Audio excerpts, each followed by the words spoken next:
விநாயகர் சதுர்த்திக்கு ஸ்பெஷல் கொழுக்கட்டை செய்யலாமா? எனக்கு வந்து கொழுக்கட்டை செய்ய தெரியாது. இதை ஃபஸ்ட் டைம் செஞ்சுருந்தேன். சூப்பராக வந்திருந்தது. நானே வீடியோ பார்த்து தான் செஞ்சுருந்தேன். சேவ் பண்ணி சங்குப்பூவில் வந்து செஞ்சுருந்தாங்க. சங்குப்பூ நல்லா கழுவிட்டு கொதிக்க வச்சு தண்ணியை மட்டும் தனியாக எடுத்து வச்சுட்டு 1.5 கப்பு மாவு போட்டு நெய், உப்பு எல்லாம் கலந்ததுக்கப்புறம் சூடு ஆறுனதுக்கப்புறம் நல்லா கையை விட்டு பிசைஞ்சு எடுத்துக்கோங்க. நான் கூட பயந்துகிட்டே இருந்தேன் எனக்கு வருமோ வராதான்னு சொல்லிட்டு. ஆனால் பிள்ளையார பையனை காப்பாற்றிட்டாங்க. சூப்பராக வந்திருந்தது.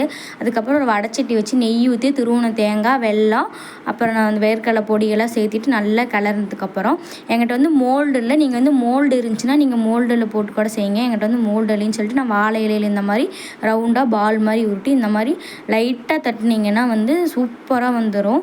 இதே மாதிரி எல்லாமே செஞ்சு நான் எடுத்துக்கிட்டேன். இட்லி தட்டில் வச்சு ஆவியில் வந்து வேக வச்சேன். ஒரு 15 நிமிஷம் வேக வச்சேன். சூப்பராக வெந்திருந்தது. நீங்களும் கண்டிப்பாக ட்ரை பண்ணி பாருங்கள். எனக்கே சத்தியமாக கொழுக்கட்டை செய்ய வராது, ஆனால் சூப்பராக செஞ்சுருந்தேன்.